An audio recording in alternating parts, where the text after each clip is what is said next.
In the midst of a zombie apocalypse, a man with amnesia pieces together his lost memories to find his missing girlfriend, only to uncover an unsettling truth about her fate. One night, a couple is on their way to a shelter when a drowsy Ethan falls asleep while driving, causing a crash. Suddenly, he awakens alone in an unfamiliar vehicle, which appears damaged from an impact. What confuses him the most is the presence of a cast on his left arm and a trail of blood leading outside. Worried that it's from his lover, he exits the car to search for Emma. Upon arriving at a ravaged, desolate neighborhood, he enters the hospital, hoping that his doctor girlfriend might be staying there. Unfortunately, she remains missing, much to his disappointment. Outside, he encounters two survivors riding a truck, optimistic they can help him. The armed man asks if he's lost, and he admits he just woke up with no idea where he is. Without explanation, the man threatens to shoot him, prompting him to take cover. At that moment, an unseen person fires at the gunman and his accomplice, subduing them. Eventually, an aged woman appears, and she unremorsefully finishes the pair. Desperate, he asks her about his girlfriend's whereabouts, but she ignores him and scolds him for wandering alone. Shortly after, in her residence, she introduces herself as May. He expresses his acknowledgement, but confesses that he has amnesia to clarify things. Surprisingly, she's indifferent about it, and swiftly changes the subject by ordering him to get changed. When he's back in the kitchen, the curious homeowner asks him about his latest memory. He remembers gathering supplies with Emma and heading to their cabin, clinging to the hope of finding her there.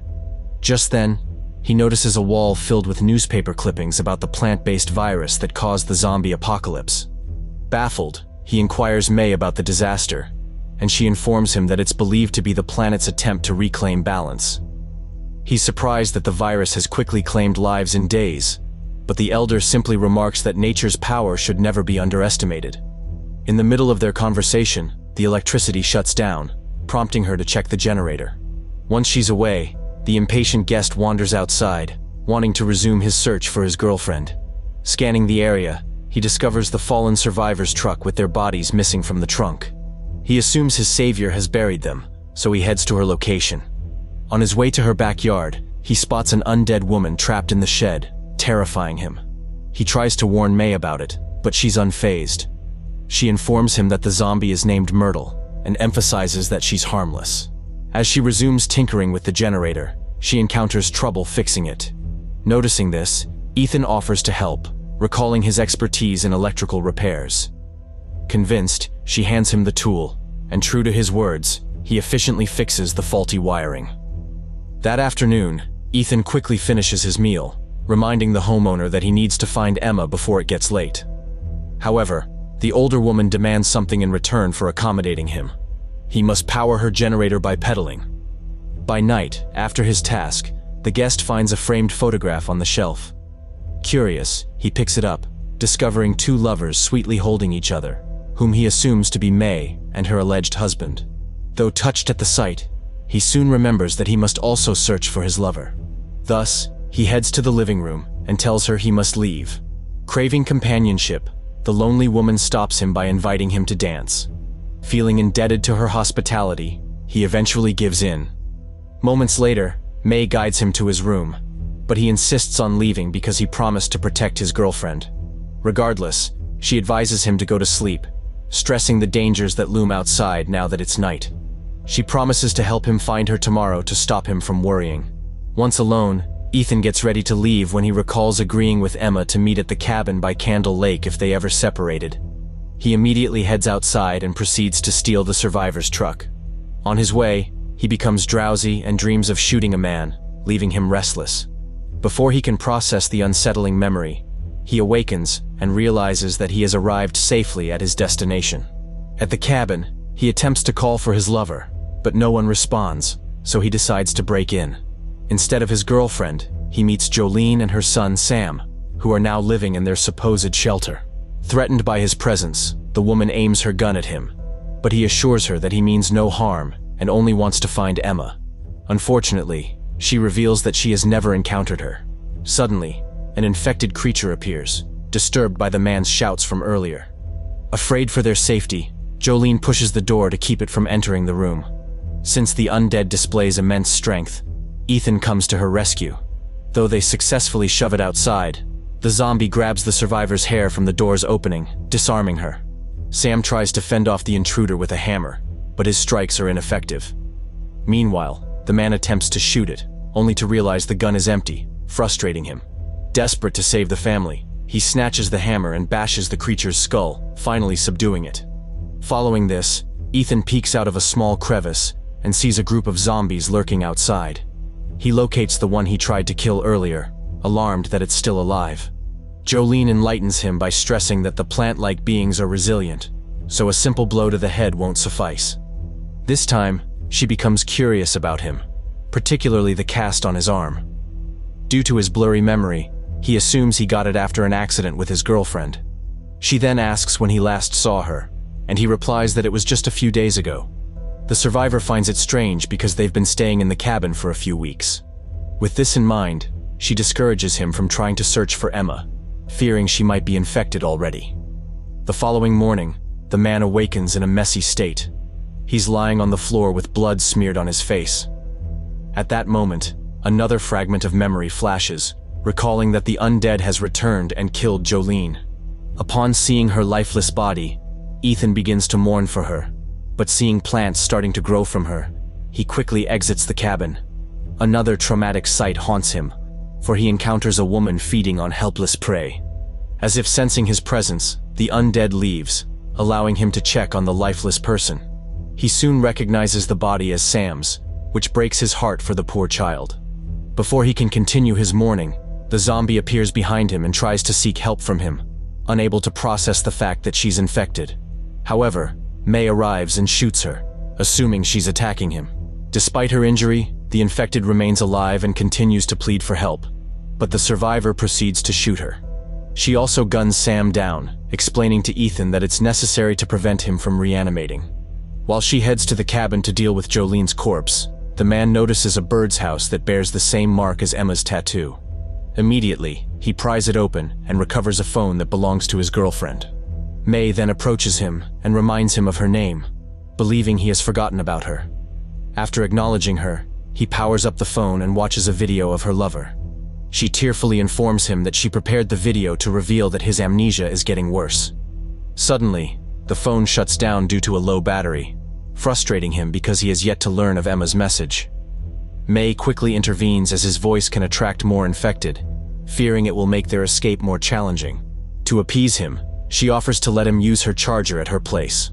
The pair heads to the truck's location, and Ethan has forgotten that he has driven the vehicle and drained its battery. With no other option, the woman decides they'll use the bicycle to commute to her house. As they near their destination, the pair arrives at a gas station, which evokes his memories. Back then, the couple went there to gather supplies, but an infected person suddenly approached Emma. Worried, her boyfriend shot him in the torso, but it remained unaffected. Therefore, he fired a bullet through his head, which immediately incapacitated him. When he checked on her, the undead grabbed his hand, causing him to awaken in the present. Once the pair arrives at the farmhouse, May notices a sign of an intrusion attempt. Cautious, she pulls out her gun and heads to her backyard, where she sees the intruder hiding. The stranger feels threatened when he sees her weapon, and clarifies that he only tried to break in because he thought the house was abandoned and wanted to take advantage of the electricity. He then informs them that he's Tom and is looking for his missing wife. The landlady remains distrustful and orders him to surrender his gun, which he begrudgingly complies with. Desperate and hungry, he pleads with her to spare him some food, and she agrees under one condition. For every meal he eats, he must finish a chore. Later, as the new guest chops some wood, he abruptly excuses himself, reasoning that he must urinate. Unbeknownst to Ethan, Tom retrieves another weapon he's hidden near the broken truck. Just then, May appears and offers them a pitcher of cold lemonade to reward their hard work. Then, she guides them back to her house to feed them their meal for the day. While the visitor washes his hands, the older woman orders Ethan to lie that he isn't hungry, promising to cook for him later. Instead of explaining, she insists he obeys her for his own good.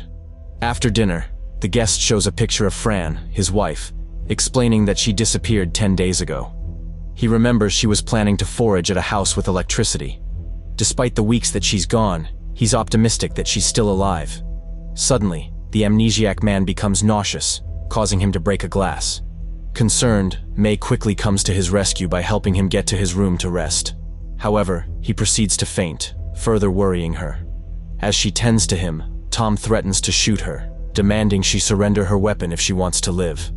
Upon stealing her gun, he strikes her, assuming that she poisoned Ethan with the lemonade. Just then, he exhibits the same symptoms, and the woman unremorsefully reveals that she spiked his food with sleep-inducing medication. Taking this opportunity, she grabs a speaker and uses it to knock him unconscious. That night, Ethan awakens without recollection of what has transpired. He finds two bandits barging into the house, making him uneasy. Fox approaches Tom to check on him, revealing that he's their comrade. Eventually, May appears with a syringe in hand, but Wolf grabs her from behind. Once the intruder binds her to the chair, he confronts her about the syringe, and she lies that it's her insulin shot. However, he doubts her, and instead strikes her for deceiving him. Soon enough, Tom regains consciousness and vows to search the house for any sign of his wife. He invites Ethan to join him, promising to help him find Emma, whom he believes is one of the Elder's prey. In May's room, the amnesiac man finds his lover's locket on the floor, making him feel betrayed. The bandit's leader expresses his sympathy and offers to punish the woman for him. In the living room, Wolf is curious about what she's hiding in her barn, but the woman lies that it only contains junk. Since he's skeptical of her, he orders his comrade to guard her, volunteering to check on it. Right after, Tom returns downstairs and confronts May about the bag containing various belongings from people she took in. She provides no explanation, as guilt renders her silent. He then discovers Fran's necklace in the pile, breaking his heart at the idea that she has met her demise. At that moment, a furious Ethan appears and threatens the Elder with the gun. He interrogates her about Emma's fate, and she confirms that she perished a long time ago. However, she insists she wasn't the one who killed her, though her words fail to convince him. She proceeds to reveal that he's also dead, but this revelation only causes him to faint. Meanwhile, Wolf discovers that the barn has been converted into a makeshift medical facility, where a patient is kept on life support for organ harvesting. Horror grips him as he realizes it's their missing comrade, prompting him to flee and report his discovery. Unfortunately, he trips on a trap, causing a huge explosion. Outside, Fox, who's about to summon his accomplice, gets tangled in the blast, killing him on the spot. Myrtle then takes the opportunity to devour him, finally satiating her hunger. Back in the house, Ethan starts to panic as memories of him devouring Jolene return. Tom then announces that he'll kill her to avenge his fallen wife, but she remains unfazed. The moment he shoots her, his hand shatters as a special button in May's makeshift gun is activated, causing the bullet to backfire. The scent of his blood causes Ethan to lose his mind and attack him. Later, the elder woman comforts him as he feels remorseful for committing monstrous acts. She further encourages him to devour the flesh, assuring him he'll forget about it tomorrow. True enough, the next day, he awakens and fails to recognize her. Pushing the herd away, she invites him to hunt with her, emphasizing that they're running out of food. Just as he gets out of bed, he reminisces about a memory with Emma when they searched for another shelter. Years ago, the couple found a house resembling May's in the middle of nowhere. There, they met a man named Kai and his daughter Caroline, who pointed a gun at them in case they made unwanted actions. Once the introductions were exchanged, Emma pleaded with him to let them stay. Since he was wary of strangers, he interrogated them about where they came from, and she revealed that they had a crash. He then ordered them to disrobe, clarifying that he wanted to check if they hid any infected injuries. Though against their will, the lovers complied, not wanting to lose their chance of surviving. The patriarch explained that he wanted to ensure his remaining family's safety, given that his son perished due to his complacency. Returning to the present, Ethan accompanies May in hunting when he notices that the supposed red heart on his cast is now green. Insulted that the elder has tampered with his girlfriend's drawing, he threatens to shoot her. She explains that she simply ran out of red markers, which reignites one of his memories. He recalls being bitten when he saved Emma from the zombie at the gas station. Realizing this, he rips the cast open, revealing an infected bite with sprouts. To enlighten him, the woman informs him that whenever he feeds, his transformation halts, and he regains his consciousness. Because of this, he gets transported back to a memory of when the couple stayed with Kai's family. During their meal, Ethan showed discomfort, so his girlfriend pretended that they needed to wash their hands just to evade the perceptive eyes. Once they were away, Sarah, the matriarch, worried they might welcome infected guests. Her husband felt the same way, but remained calm in front of their daughter. Not long after, Emma returned alone to the dining table, which raised the spouse's suspicion. Thus, the patriarch ordered his wife to take Caroline outside. At first, she was hesitant, so he decided to intimidate her with a gun. Eventually, his wife guided their daughter to the door, but her curiosity got the best of her. Instead of leaving, the pair headed upstairs to check on their visitor in the bathroom. A worried Sarah opened the door, and a hungry Ethan pounced at her, causing her to scream in fear. Kai was disturbed by this, but before he could rescue her, Emma stabbed him in the chest. Despite his fatal injury, he managed to slam her head into the casserole dish, leaving a deep wound on her face. He then shoved her to the floor, unaware that he had given her the chance to retrieve the gun. Unremorsefully, she shot him, and he instantly perished. On the other hand, her boyfriend devoured Sarah and Caroline, but upon regaining his senses, guilt overcame him. In the present, Ethan realizes that May has been the woman he's been searching for all along. With her secret exposed, she confesses to feeding him fresh human flesh for years to preserve his youthful appearance. Throughout the years, she stayed by his side, repeating the routine of feeding and keeping him clean. Until one day, he stopped recognizing her, so she pretended to be someone else to prevent him from being unsettled. Unable to accept his fate, he attempts to end his life by shooting himself, but his body recovers. Tired of such a life, May kisses him and surrenders herself to him. As he devours her, she reminisces about their happy memories as lovers. Now that she's infected, the couple holds hands as they finally have another chance to rekindle their doomed relationship. Subscribe to watch more videos like this, turn on notifications and leave a like to help the channel out. Thank you for watching.